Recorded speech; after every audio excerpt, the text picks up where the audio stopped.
get you now to the latest developments in the partial collapse of the I-95 in Philadelphia. Crews recovering human remains now from the wreckage. Officials have yet to release the person's identity, but they've been in contact with a family of a truck driver who's feared dead. Investigators say the driver of a truck carrying gas lost control on an off-ramp and overturned on Sunday. The truck caught on fire and caused part of an overpass bridge to collapse.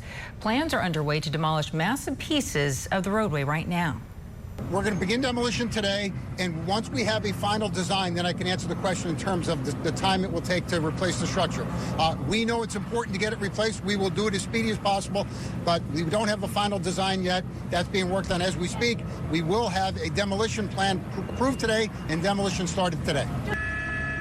Disruptions will be felt from Canada to Florida. Pennsylvania's governor signed a disaster declaration to help expedite repairs. And to give you an idea of how long this might take and how much all of this might cost, consider the collapse of Interstate 85 in Atlanta in 2017. Just like in Philadelphia, a fire caused a 92-foot section of the highway to collapse, and it took 43 days to repair that road. It cost Georgia taxpayers $15 million.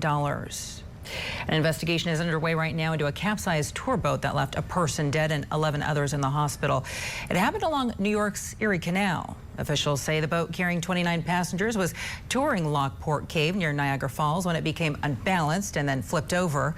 A man believed to be in his 60s was trapped underneath that boat and died. No one was wearing a life jacket, but investigators plan to interview every passenger and will also look into the tour boat's safety protocols. Now to Colorado. Investigators there are looking into gunfire that turned a Denver Nuggets NBA championship celebration upside down. Now, according to police, a suspect is in custody for a shooting that left 9 people injured. 3 are in critical condition. The shooting happened a little after midnight in an area where basketball fans were celebrating a big win. Police say the suspect also sustained injuries, and what led to the shooting right now is still unclear. And in Ocala, Florida, authorities are accusing a white woman of fatally shooting her black neighbor through her apartment door. Police released the 911 calls from just before and immediately after that shooting. Several kids out there right now, and I'm hearing from my life. I'm very scared. Oh my God, this lady just tried to break down my door. I shot through the door. Oh my God. You said someone tried to break down your door, is that correct? Yes. Yes, the woman was screaming and yelling, and she was trying to break down my door, and she was... Okay, it was a female? Yes. I didn't know what to do. I grabbed my gun and I shot at the door. Deputies say Susan Laurent shot A.J. Owens on June 2nd. They say it happened after Owens went to Laurent's apartment to confront her about throwing a roller skate at her son. Laurent says she acted in self-defense. She also admitted to investigators that she used racial slurs towards Owens' children in the months leading up to the shooting. She is now facing several charges. Her arraignment is now set for July. And the mother of a 6-year-old boy who shot his teacher in Virginia is facing a maximum sentence of 2 years in prison. Deja Taylor pleading guilty in federal court yesterday to using marijuana while possessing a gun and making a false statement on a background check form. Her son used that gun to shoot his first-grade teacher in January. Margaret Kavanaugh with Scripps News Norfolk has more now on the federal proceedings. Straight ahead on Scripps News Live, former President Trump's loyal supporters say they will not be shaken by his legal troubles. Seems really political to me. I mean, the guy that's in the White House just had his #1 opponent arrested. Why they believe his federal indictment is just a detour on the road to 2024. Plus, is this indictment an overreach of the federal government? A Washington Post columnist says yes. Gary Abernathy joins Scripps News to explain why he believes this prosecution poses a danger to our democracy. Next. Now, let's go on the scene to Washington, D.C., where President Biden vows to support the relief efforts in all of the areas affected by Hurricane Helene. This was a massive storm that devastated towns and cities in Florida, the Carolinas, Georgia, and Virginia. Right now, it is responsible for more than 100 deaths, and that death toll could rise.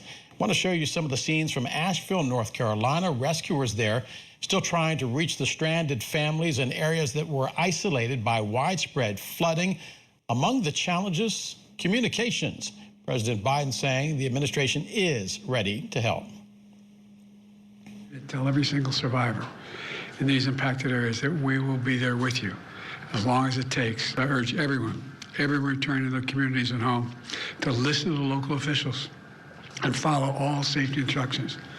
Take this seriously. Please be safe. Your nation has your back, and the Biden-Harris administration will be there until the job is done. Our White House correspondent Haley Bolt live on the scene right now at the White House. And Haley, it used to be that politics stopped at the water's edge or the disaster's edge. How is the White House, though, responding to this disaster? Well, Del, you just heard President Biden sum up the sentiment the White House is sharing, and that is vowing that the federal government will be there as long as it takes. And as they are dealing with this disaster, you can hear the music behind us because the White House also celebrating Team USA Olympians today. Now, when it comes to the disaster response, we know over the weekend President Biden and Vice President Harris were working the phones, aiming to talk to governors, state and local leaders. Both expect to visit the areas when it is not deemed disruptive to the efforts. President Biden indicating he expects to be in North Carolina later this week. That is where FEMA's administrator is currently on the ground. Now, President Biden saying today that he has directed his teams to provide resources as fast as possible to these communities and will continue to surge those resources. Now, thousands of federal personnel are already deployed to support the response efforts, including those helping with search and rescue efforts, with debris removal, power restoration, and the provision of aid in coordination with state and local teams. In North Carolina, for instance, they're continuing to provide food and water on top of the pre-staged equipment. Biden noting that the reports of more than 100 dead and up to 600 still unaccounted for, in part with the lack of communication. Both leaders vowing their thoughts and prayers at this time. Now, as you mentioned, emergency declarations were approved in the states in the area of impact of that vast swath of the southeastern United States, as well as major disaster declarations approved in North Carolina, South Carolina, and Florida. And President Biden addressing that response and notable remarks today saying this. Communities are devastated. Loved ones waiting, not sure if their loved ones are okay, and they can't contact them because there's no cell phone connections. Many more folks displaced with no idea when they'll be able to be returned to the home, if ever, if there's a home to return to. So we're keeping them all in our prayers, and all the lives lost, and those particularly unaccounted for. There's nothing like wondering, is my husband, wife, son, daughter, mother, father alive? And many more who remain without electricity, water, food, and communications. Whose homes and businesses have washed away in an instant. I want them to know we're not leaving until the job is done. Now, Vice President Kamala Harris is cutting her campaign trip in Las Vegas short today, heading back to Washington, and this evening also expected to be briefed at FEMA headquarters as well, Dal. And back in the U.S. now, sustainable styles were front and center at a Goodwill Eco Fashion Show. Designers and stylists turned to green techniques to address the environmental impact of clothing, and they are setting the bar high, hoping that the rest of the fashion industry is going to follow suit. Scripps News correspondent Stephen Craddock takes us to the runway, serving as a force for change. Thrifting is a win-win for her because she can fill her closet with trendy looks on a budget. Who says protecting the earth can't be fashionable? Models hit the catwalk at this eco-fashion show. Students, artists, and even the kids Enjoy dressing on trend and wearing clothes. There we go. are all rocking the latest trends. And those outfits don't break the bank. Some will set you back less than $50. Total cost of the outfit to make was $15. The stylists behind these looks are all thrifters. What I love about thrifting is that I am doing my part in supporting my community. I'm also able to save money and still look fabulous. One stylist and designer makes custom pieces from the racks at this North Georgia Goodwill. Just got back from Goodwill. Now we're home. Now it's time to cut it all up and make these garments. Abraham Carrillo is the founder of Roman Supply Co., based in Atlanta. What started as a hobby turned into a mission to help reduce the amount of waste in landfills. We are taking something that should be happening and turning it into art. So upcycling and all that. And one of our core values is nothing wasted, less is more. Textile waste materials like clothes, bed sheets, and tablecloths contain harmful chemicals and dyes. When dumped into landfills, they can release toxic chemicals into the air, soil, and water. According to the UN Environment Program, the fashion industry contributes up to 8% of the world's carbon emissions.